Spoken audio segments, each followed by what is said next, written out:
આ વિડીયોમાં જાણીશું રથ સપ્તમી વિશે।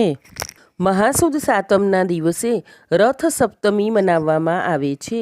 આ તિથિ સૂર્યનારાયણ ભગવાનને સમર્પિત છે। આ દિવસે કરવામાં આવતા સ્નાન, દાન, પૂજા પાઠ અને વ્રતનું 1000 ગણું વધારે શુભ ફળ મળે છે। આ દિવસે જો સૂર્યોદય સમયે તીર્થ સ્નાન કરવામાં આવે તો બીમારીઓથી મુક્તિ મળે છે। તેથી જ આ સપ્તમીને આરોગ્ય સપ્તમી પણ કહેવાય છે। આ ઉપરાંત રથ સપ્તમીને ભાનુ સપ્તમી, અચલા સપ્તમી, માઘી સપ્તમી, સૂર્ય સપ્તમી અને પુત્ર સપ્તમી પણ કહેવાય છે। માત્ર સૂર્યનારાયણ ભગવાન જ દ્રશ્યમાન દેવતા છે। તેમની પૂજા અને આરાધના કરવાથી સર્વ ગ્રહોની બાધા દૂર થાય છે, મનોકામના પૂર્ણ થાય છે, સારું સ્વાસ્થ્ય, દીર્ઘાયુ અને સફળતાનું વરદાન મળે છે। આ દિવસે કરવામાં આવતા દાનનું અક્ષય ફળ મળે છે અને નિઃસંતાન દંપતીને સંતાન સુખ મળે છે।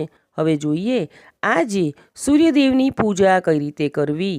તો સવારે વહેલા ઉઠી સ્નાન કરીને વ્રતનો સંકલ્પ લેવો। તાંબાના લોટામાં લાલ ફૂલ, ચોખા, કંકુ ઉમેરીને સૂર્યનારાયણને અર્ધ્ય આપવું। અર્ધ્ય આપતી વખતે ઓમ સૂર્યાય નમઃ અથવા ઓમ ધૃણિ સૂર્યાય નમઃ બોલતા જવું। ઘરની બહાર 7 રંગોની રંગોળી કરવી, તેમાં 4 મુખી દીવો કરવો। પછી સૂર્યનારાયણને લાલ ફૂલ, ચોખા, ગોળ, રોલી વગેરે અર્પિત કરવા, આરતી કરવી અને કથા સાંભળવી। ખીરનો પ્રસાદ ધરાવવો। બની શકે તો ઉપવાસ કરવો અથવા મીઠા વગરનું જમવું। જો રંગોળી ન બનાવીએ તો સૂર્યનારાયણની મૂર્તિ કે ફોટા સમક્ષ પણ આ રીતે પૂજા કરી શકાય છે। પછી આદિત્ય હૃદય સ્તોત્ર અને સૂર્યાષ્ટકનો પાઠ કરવો। સૂર્યના 12 નામો બોલવા। હવે જોઈએ દાન શું કરવું।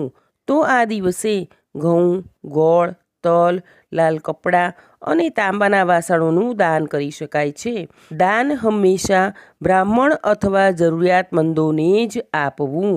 ખાસ કરીને જેને પિતા સાથે અણબનાવ હોય, નોકરીની સમસ્યા હોય, જેના બાળકો બીમાર પડતા હોય, શિક્ષણમાં અવરોધ આવતા હોય તથા જે દંપતી નિઃસંતાન હોય તેમને આ દિવસે ખાસ ઉપવાસ કરવો જોઈએ। નિઃસંતાન દંપતીએ આ મંત્ર કરવો જોઈએ। ઓમ ભાસ્કરાય પુત્રમ દેહી મહાતેજસે ધીમહિ તન્નઃ સૂર્ય પ્રચોદયાત। હવે કથા સાંભળીશું। વ્રત કે પૂજા કરો કે ન કરો, પરંતુ કથા આજે અવશ્ય સાંભળવી। શ્રી ગણેશાય નમઃ। પૌરાણિક કથા મુજબ ભગવાન શ્રી કૃષ્ણના પુત્ર સાંબને પોતાની સુંદરતા અને શારીરિક બળ ઉપર અભિમાન થઈ ગયું હતું। એકવાર દુર્વાસા ઋષિ અનેક દિવસો સુધી તપ કરીને ભગવાન શ્રી કૃષ્ણને મળવા આવ્યા ત્યારે તેમનું શરીર ખૂબ જ નબળું થઈ ગયું હતું। સાંબે તેમની દુર્બળતાની મજાક ઉડાવી અને અપમાન કર્યું, જેથી ક્રોધિત દુર્વાસા ઋષિએ સાંબને કોઢનો રોગ થવાનો શ્રાપ આપ્યો। સાંબ તો કોઢી થઈ ગયો।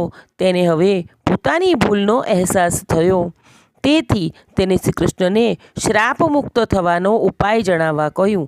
ત્યારે સાંબની આ સ્થિતિ જોઈને શ્રી કૃષ્ણએ તેમને ભગવાન સૂર્યની રથ સપ્તમીનો ઉપવાસ અને સૂર્યની ઉપાસના કરવા માટે કહ્યું।